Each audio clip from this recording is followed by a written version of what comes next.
ಮಾಘಪುರಾಣ ಅಧ್ಯಾಯ 15 15ನೇ ದಿನದ ಪಾರಾಯಣ. ಶಿಷ್ಯನು ಪಶ್ಚಾತ್ತಾಪ ಪಡುವುದು.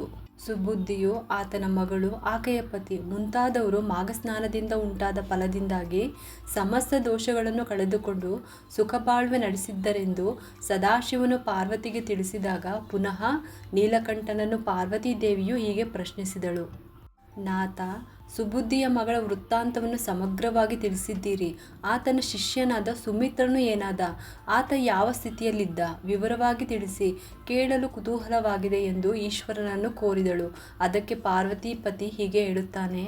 ಸುಮಿತ್ರನು ಗುರುಗಳ ಮಗಳೊಂದಿಗೆ ಕೂಡಿ ಓಡಾಡಿದ್ದು ಮೊದಲು ಆತನಿಗೆ ಘೋರ ಪಾಪ ಸುತ್ತಿಕೊಂಡಿತ್ತು. ತಾನು ಮಾಡಿದ ಪಾಪಕ್ಕೆ ಪಶ್ಚಾತ್ತಾಪ ಮನಸ್ಕನಾಗಿ ಗುರುಗಳ ಬಳಿಗೆ ಹೋಗಿ ಅವರ ಪಾದಗಳ ಮೇಲೆ ಬಿದ್ದು, ಗುರುಗಳೇ, ನಾನು ಮಹಾಪಾಪಿ. ಕ್ಷಣಿಕವಾದ ತುಚ್ಛ ಕಾಮಚಾಂಚೆಗೆ ಒಳಗಾಗಿ ನಿಮ್ಮ ಮಗಳಾದ ಸುಶೀಲೆಯೊಡನೆ ಸಂಗಮಿಸಿದೆ. ಆದರೂ ಅದು ನನ್ನ ದೋಷವಲ್ಲ. ನಾನು ಪೂಜಾ ದ್ರವ್ಯಗಳನ್ನು ತರಲು ಕಾಡಿಗೆ ಹೋಗುತ್ತಿದ್ದೆ. ದಾರಿಯಲ್ಲಿ ಉದ್ಯಾನವನದಲ್ಲಿ ನಿಮ್ಮ ಮಗಳು ಗೆಳತಿಯರೊಂದಿಗೆ ಚೆಂಡಾಟ ಆಡುತ್ತಿದ್ದಳು. ನಾನು ಕಾಡಿನ ಮಧ್ಯೆ ಹೋಗಿ ಒಂದು ಕಡೆ ಕೊಳದ ಬಳಿಯಲ್ಲಿದ್ದ ಗಿಡದ ಕೆಳಗೆ ವಿಶ್ರಮಿಸುತ್ತಿದ್ದಾಗ ನಿಮ್ಮ ಮಗಳು ಮೆಲ್ಲನೆ ನನ್ನ ಬಳಿ ಸೇರಿ ನನ್ನನ್ನು ಒಳ್ಳೆಯ ಮಾತುಗಳಿಂದ ವಂಚಿಸಿ ತನ್ನ ಕಾಮಚಾಂಚೆಯನ್ನು ತಿಳಿಸಿದಳು. ನಾನು ಅದಕ್ಕೊಪ್ಪಲಿಲ್ಲ. ನನ್ನನ್ನು ಬಲವಂತಪಡಿಸಿದಳು. ನನ್ನನ್ನು ಕ್ಷಮಿಸುವಂತೆ ಕಿವಿಗಳನ್ನು ಮುಚ್ಚಿಕೊಂಡೆನು. ನನ್ನೊಡನೆ ಕೂಡದೆ ಹೋದರೆ ನಿನ್ನೆದುರಿಗೆ ಪ್ರಾಣತ್ಯಾಗ ಮಾಡುವೆನೆಂದು ಹೇಳುವ ಹೊತ್ತಿಗೆ ನನಗೆ ಭಯ ಉಂಟಾಗಿ, ನಿಜವಾಗಲೂ ಆಕೆ ಪ್ರಾಣತ್ಯಾಗವೇ ಮಾಡಿಕೊಂಡಲ್ಲಿ ನೀವು ನನ್ನನ್ನು ಖಂಡಿತವಾಗಲೂ ಶಿಕ್ಷಿಸುವಿರೆಂದು ಹೆದರಿ ಆಕೆಯೊಂದಿಗೆ ಕ್ರೀಡಿಸಿ ಆಕೆಯ ವಾಂಛೆಯನ್ನು ಈಡೇರಿಸಿದೆ. ಇದರಲ್ಲಿ ನನ್ನ ತಪ್ಪೇನೂ ಇಲ್ಲ. ಆದರೂ ನಾನು ಮಹಾಪಾಪವನ್ನು ಅನುಭವಿಸುತ್ತಿದ್ದೇನೆ. ನಾನು ಸಹಿತ ಪಾಪರಹಿತನು ಹೇಗೆ ಆಗಬಲ್ಲೆನು? ಅಪ್ಪಣೆ ಕೊಡಿರೆಂದು ಬೇಡಾಡಿದನು. ಶಿಷ್ಯನು ಹೇಳಿದ ಮಾತುಗಳನ್ನು ನಂಬಿದ ಸುಬುದ್ಧಿ ತನ್ನ ಮಗಳ ಹಾಗೆಯೇ ತನ್ನ ಶಿಷ್ಯನನ್ನು ಕೂಡ ಪಾಪರಹಿತನನ್ನು ಮಾಡಲೆಣಿಸಿ, ಸುಮಿತ್ರ, ನಿನ್ನ ಪಾಪಕರ್ಮಕ್ಕೆ ಪ್ರಾಯಶ್ಚಿತ್ತವಿದೆ. ನೀನು ಕೂಡ ನಮ್ಮಂತೆಯೇ ಪಾಪರಹಿತನಾಗಬಲ್ಲೆ. ಅದೆಂಗೆಂದರೆ, ನೀನು ಗಂಗಾ ನದಿ ತೀರಕ್ಕೆ ಹೋಗಿ ಅಲ್ಲಿ 12 ವರ್ಷ ಕಾಲ ತಪಸ್ಸನ್ನು ಮಾಡು. ಆ ತಪಸ್ಸಿನಿಂದ ಉಂಟಾಗುವ ಫಲದಿಂದ ನಿನ್ನ ಪಾಪವು ಮೋಡಗಳು ಕರಗುವಂತೆ ನಶಿಸಿ ಹೋಗುವು. ಆಗ ನೀನು ವಿಮುಕ್ತನಾಗುವೆ ಎಂದು ಶಿಷ್ಯನಿಗೆ ಹೇಳಿದನು. ಧನ್ಯೋಸ್ಮಿ, ನಿಮ್ಮ ಆಜ್ಞೆಯಂತೆ ನಾನೀಗಲೇ ಪ್ರಯಾಣ ಸನ್ನದ್ಧನಾಗುತ್ತೇನೆ ಎಂದು ಗುರುಗಳಿಗೆ ಸಾಷ್ಟಾಂಗ ಪ್ರಣಾಮ ಮಾಡಿ ಸುಮಿತ್ರನು ಗಂಗಾ ತೀರಕ್ಕೆ ಹೊರಟನು. ಹಾಗೆ ಪ್ರಯಾಣಿಸುತ್ತಿರುವಾಗ ಮಾರ್ಗ ಮಧ್ಯದಲ್ಲಿ ಬೆಟ್ಟ ಗುಡ್ಡಗಳು, ನದಿ ತೊರೆಗಳನ್ನು ದಾಟಿ ಅರಣ್ಯ ಮಧ್ಯಕ್ಕೆ ಬಂದನು. ಅಲ್ಲಿ ಮನೋಹರವಾದ ಆಹ್ಲಾದವನ್ನುಂಟು ಮಾಡುವ ದೃಶ್ಯಗಳು ಕಂಡುಬಂದಿತ್ತು. ಕ್ರೂರ ಮೃಗಗಳು, ಸಾಧು ಪ್ರಾಣಿಗಳು ಒಡಗೂಡಿ ಅನ್ಯೂನ್ಯತೆಯಿಂದ ಓಡಾಡುತ್ತಿದ್ದವು. ನವಿಲುಗಳು, ಸರ್ಪಗಳು ಯಥೇಚ್ಛವಾಗಿ ತಿರುಗಾಡುತ್ತಿದ್ದವು. ಪರಸ್ಪರ ಭಿನ್ನತೆಗಳು ಕಿಂಚಿತ್ತೂ ಕಂಡು ಬರಲಿಲ್ಲ. ಅಲ್ಲಿನ ಪ್ರಕೃತಿಯ ರಮಣೀಯತೆ ಮನಸ್ಸಿಗೆ ಆನಂದವನ್ನು ಉಂಟುಮಾಡಿತು. ಅಂತಹ ಪ್ರದೇಶದಲ್ಲಿ ಪ್ರಯಾಣದ ಬಳಲಿಕೆಯನ್ನು ನಿವಾರಿಸಿಕೊಳ್ಳಬೇಕೆಂದು ಉದ್ದೇಶಿಸಿ ಒಂದು ವಟವೃಕ್ಷದ ಅಡಿಯಲ್ಲಿ ವಿಶ್ರಮಿಸಿ 4 ದಿಕ್ಕುಗಳಲ್ಲಿ ಪರೀಕ್ಷಿಸಿ ನೋಡಿದಾಗ ಒಂದು ಆಶ್ರಮವು ಕಾಣಿಸಿತು. ತಕ್ಷಣವೇ ಎದ್ದು ಆ ಆಶ್ರಮದ ಬಳಿಗೆ ಸಾಗಿ ಬಂದು ಇಣುಕಿ ನೋಡಿದಾಗ ಆ ಆಶ್ರಮದಲ್ಲಿ ಕೆಲವು ಮಂದಿ ಪುರುಷರು, ಸ್ತ್ರೀಯರು, ಬಾಲಕಿಯರು ಕಾಷಾಯ ವಸ್ತ್ರ ಧರಿಸಿ ರುದ್ರಾಕ್ಷಿ ಮಾಲೆಗಳನ್ನು ತಿರುಗುತ್ತಾ ಶ್ರೀಮನ್ನಾರಾಯಣನನ್ನು ಫಲಪುಷ್ಪ ದೀಪ ನೈವೇದ್ಯಗಳಿಂದ ಪೂಜಿಸುತ್ತಾ ಮಾಘ ಪುರಾಣವನ್ನು ಪಾರಾಯಣ ಮಾಡುತ್ತಿದ್ದರು. ಮಧ್ಯ ಮಧ್ಯ ಶ್ರೀಹರಿ ವಿಗ್ರಹದ ಮೇಲೆ ಅಕ್ಷತೆಗಳನ್ನು ಹಾಕಿ ಹರಿ ಹರಿ ಎಂದು ಜೋರಾಗಿ ಉದ್ಗರಿಸುತ್ತಾ ಭಕ್ತಿ ಶ್ರದ್ಧೆಗಳಿಂದ ಆನಂದ ಬಾಷ್ಪಗಳಿಂದ ಪೂಜೆಯನ್ನು ಮಾಡುತ್ತಿದ್ದರು. ಆ ದೃಶ್ಯವೆಲ್ಲವನ್ನು ಸುಮಿತ್ರನು ಕಣ್ಣಾರೆ ನೋಡಿದನು. ಪೂಜೆ ಮುಗಿದ ಬಳಿಕ ಪ್ರಸಾದವನ್ನು ಎಲ್ಲರೂ ಸೇವಿಸಿದರು. ಹೊರಗೆ ಕುಳಿತಿದ್ದ ಸುಮಿತ್ರನಿಗೂ ಕೂಡ ಪ್ರಸಾದವನ್ನು ನೀಡಿದಾಗ, ಸ್ವಾಮಿ, ನೀವು ಆಚರಿಸಿದ ವ್ರತವೆಂಥದ್ದು? ಇದರಿಂದ ಉಂಟಾಗುವ ಫಲವೇನು? ಮನುಷ್ಯನು ಪಾಪರಹಿತನಾಗುವನೇ? ನನ್ನ ಈ ಸಂದೇಹಗಳನ್ನು ನಿವಾರಿಸಿರೆಂದು ವಿನಯದಿಂದ ಆ ಮುನಿಶ್ರೇಷ್ಠರನ್ನು ಕೇಳಿಕೊಂಡನು.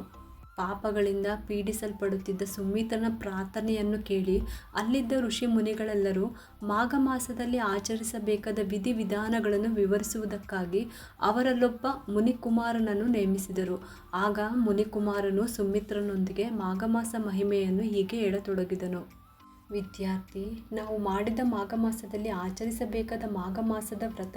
ಈ ವ್ರತ ಮಾಡುವುದರಿಂದ ಎಂಥದ್ದೇ ಪಾಪಗಳನ್ನು ಮಾಡಿದರೂ ಅವೆಲ್ಲವೂ ನಶಿಸಿ ಹೋಗುತ್ತವೆ. ಅಂದರೆ ರೌರವಾದಿ ನರಕಯಾತನೆಗಳು ಬೆನ್ನಟ್ಟುತ್ತಿದ್ದಾಗಲೂ ಈ ವ್ರತವನ್ನು ಮಾಡಿದ ಮಾತ್ರಕ್ಕೆ ಆ ಪಾಪಗಳೆಲ್ಲವೂ ಸುಂಟರಗಾಳಿಗೆ ಒಣಗಿಲಿದೆಲೆಗಳು ಆರುವಂತೆ ನಶಿಸಿ ಹೋಗುವುವು. ಮಾಘ ಮಾಸದಲ್ಲಿ ಸೂರ್ಯನು ಮಕರ ರಾಶಿಯಲ್ಲಿದ್ದಾಗ ಆ ದಿನ ಸೂರ್ಯೋದಯ ಸಮಯದಲ್ಲಿ ನದಿಯಲ್ಲಿ ಸ್ನಾನ ಮಾಡಿದವರು ಶ್ರೀಹರಿಗೆ ಪ್ರಿಯರಾಗುತ್ತಾರೆ. ಯಾವುದೇ ದೋಷಗಳಿಲ್ಲದೆ ಶ್ರೀಹರಿಯನ್ನು ಪೂಜಿಸುತ್ತಾ ಮಾಘ ಪುರಾಣವನ್ನು ಕೇಳುತ್ತಾ ಆ ಮಾಸ ಪೂರ್ತಿ ನದಿ ಸ್ನಾನ ಮಾಡುವವರು ವೈಕುಂಠವಾಸಿಗಳಾಗುತ್ತಾರೆ. ಹಾಗೆ ಮಾಡದವನು ಅಸತ್ಯ, ಸುಳ್ಳಾಡುವವನು, ಹಿರಿಯರನ್ನು ಗುರುಗಳನ್ನು ಗೌರವಿಸದವನು, ಭಕ್ತರನ್ನು ಕಂಡು ಹೀಯಾಳಿಸುವವನು, ಪರಸ್ತ್ರೀಯನ್ನು ಬಲಾತ್ಕಾರ ಮಾಡಿ ಹಾಳು ಮಾಡುವವನು, ಕಳ್ಳತನ ಮಾಡುವವನು ಬ್ರಹ್ಮಹತ್ಯೆ ಮಾಡಿದವನೊಂದಿಗೆ ಸಮಾನನು. ಹಾಗೆಯೇ ಪರರ ಮನೆಗೆ ಬೆಂಕಿ ಇಡುವುದು, ಸುಳ್ಳು ಸಾಕ್ಷಿ ಹೇಳುವುದು, ಜನಸಂದಣಿ ಇದ್ದ ಕಡೆ ಮಲಮೂತ್ರಗಳನ್ನು ವಿಸರ್ಜಿಸುವುದು, ಕುದುರೆಗಳನ್ನು, ಹಸುಗಳನ್ನು, ಯುವತಿಯರನ್ನು ಅನ್ಯರಿಗೆ ಮಾರಾಟ ಮಾಡುವುದು ಇತ್ಯಾದಿಗಳನ್ನು ಮಾಡುವವರು ಕೂಡ ಬ್ರಹ್ಮಹತ್ಯೆ ದೋಷಕ್ಕೊಳಪಡುತ್ತಾರೆ. ಹಾಗೂ ದೈವ ಸಂಬಂಧವಾದ ಧನವನ್ನು ಅಪಹರಿಸುವವನು, ಯಾವುದೇ ಪುಣ್ಯ ದಿನಗಳಲ್ಲಾದರೂ ಶುಚಿಯಾಗಿ ಸ್ನಾನ ಮಾಡಿ ದೇವರ ಪ್ರಾರ್ಥನೆ ಮಾಡದವನು, ದಾನ ಕೊಡುವೆನೆಂದು ವಾಗ್ದಾನ ಮಾಡಿ ಕೊಡದವನು, ಬಂಗಾರ, ಬೆಳ್ಳಿ, ರತ್ನಗಳು, ಸಾಲಿಗ್ರಾಮವನ್ನು ಕದಿಯುವವನು, ಜಾತಿ ಭ್ರಷ್ಟನಾಗಿ ಜಾರಚೋರತ್ವವನ್ನು ಮಾಡಿ ವೇಶ್ಯರ ಮನೆಗಳಲ್ಲಿ ತಿರುಗಾಡುವವನು, ಇವರೆಲ್ಲರೂ ಬ್ರಹ್ಮಹತ್ಯಾದಿ ಪಾತಕಗಳನ್ನು ಮಾಡಿದವರೊಂದಿಗೆ ಸಮಾನರಾಗುತ್ತಾರೆ.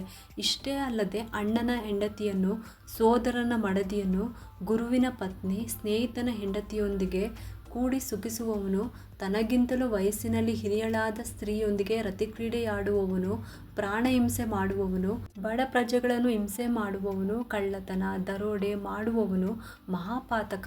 ಅಂತಹವರು ಕೂಡ ಬ್ರಹ್ಮಹತ್ಯೆ ಮಾಡಿದವರೊಂದಿಗೆ ಸಮಾನರು. ಇಷ್ಟೇ ಅಲ್ಲದೆ ಮಾತಾ ಪಿತೃಗಳನ್ನು ಹಿಂಸಿಸುವವನು, ವಿವಾಹ ಸಂಬಂಧಗಳನ್ನು ಮುರಿಯುವವನು, ಶರಣೆಂದು ಬಂದವರನ್ನು ದಂಡಿಸುವವನು, ಧರ್ಮ ಕಾರ್ಯಗಳಿಗೆ ವಿಘ್ನ ಉಂಟು ಮಾಡುವವನು, ಪರಧನವನ್ನು ಅಪಹರಿಸುವವನು, ಮಾಡಿದ ಉಪಕಾರವನ್ನು ಮರೆತ ಕೃತಜ್ಞನು, ತಾನು ತೀರ್ಥಯಾತ್ರೆ ಮಾಡಲಾಗದೆ ಮಾಡಿದವರನ್ನು ನೋಡಿ ಕ್ಷುಲ್ಲಕವಾಗಿ ನೋಡುವವನು ಬ್ರಹ್ಮಹತ್ಯೆ ಮಾಡಿದ ಪಾಪಕ್ಕೆ ಒಳಗಾಗುತ್ತಾನೆ. ಆದ್ದರಿಂದ ನಾವು ಆಚರಿಸಿದ್ದು ಮಾಘಮಾಸ ವ್ರತ. ಈ ವ್ರತವನ್ನು ಮಾಡುವುದರಿಂದ ನಿಮಗೆ ಮೇಲೆ ತಿಳಿಸಲಾದ ಮಹಾಪಾತಕಗಳಲ್ಲಿ ಕಿಂಚಿತ್ತು ಮಾತ್ರವೂ ಯಾವುದೊಂದಿದ್ದರೂ ನಶಿಸಿ ಹೋಗುತ್ತವೆ. ಇದು ನಿಜಕ್ಕೂ ಸತ್ಯ. ಆದ್ದರಿಂದ ನಾವೆಲ್ಲರೂ ಮಾಘಮಾಸ ವ್ರತವನ್ನು ಭಕ್ತಿ ಶ್ರದ್ಧೆಗಳಿಂದ ಆಚರಿಸುತ್ತಿದ್ದೇವೆ. ಮಾಘ ಮಾಸವು ಪ್ರಾರಂಭವಾದೊಡನೆ ಸೂರ್ಯನು ಉದಯಿಸಿದ ಸ್ವಲ್ಪ ಹೊತ್ತಿಗೆಲ್ಲ ನದಿಗೆ ತೆರಳಿ ಸ್ನಾನ ಮಾಡಿ ಸೂರ್ಯನಿಗೆ ನಮಸ್ಕಾರ ಮಾಡಿ ಅರ್ಘ್ಯವನ್ನು ಕೊಡಬೇಕು. ನಂತರ ವಿಷ್ಣು ದೇವಾಲಯಕ್ಕೆ ಹೋಗಿ ಶ್ರೀಹರಿಯ ಪೂಜೆ ಮಾಡಿ ತುಳಸಿ ತೀರ್ಥ ಪ್ರಸಾದವನ್ನು ತೆಗೆದುಕೊಳ್ಳಬೇಕು. ಆ ರೀತಿಯಲ್ಲಿ ಮಾಸದ ಕೊನೆಯವರೆಗೂ ಯಾವ ಮನುಷ್ಯ ಆಚರಣೆ ಮಾಡುತ್ತಾನೋ ಅಂಥವನಿಗೆ ಅಶ್ವಮೇಧ ಯಾಗ ಮಾಡಿದಷ್ಟು ಫಲ ಲಭಿಸುತ್ತದೆ. ಮಾಘ ಮಾಸಕ್ಕೆ ಶ್ರೀಹರಿಯೇ ಅಧಿದೇವತೆ. ಆದ್ದರಿಂದ ಈ ಮಾಸದಲ್ಲಿ ಮಾಡಿದ ಸ್ನಾನದಿಂದ ಉಂಟಾಗುವ ಫಲವನ್ನು ಕೊಡುವವನು ಆತನೇ. ಆದ್ದರಿಂದ ಆ ವೈಕುಂಠವಾಸನಾದ ಶ್ರೀಹರಿಯನ್ನು ಪೂಜಿಸಬೇಕು.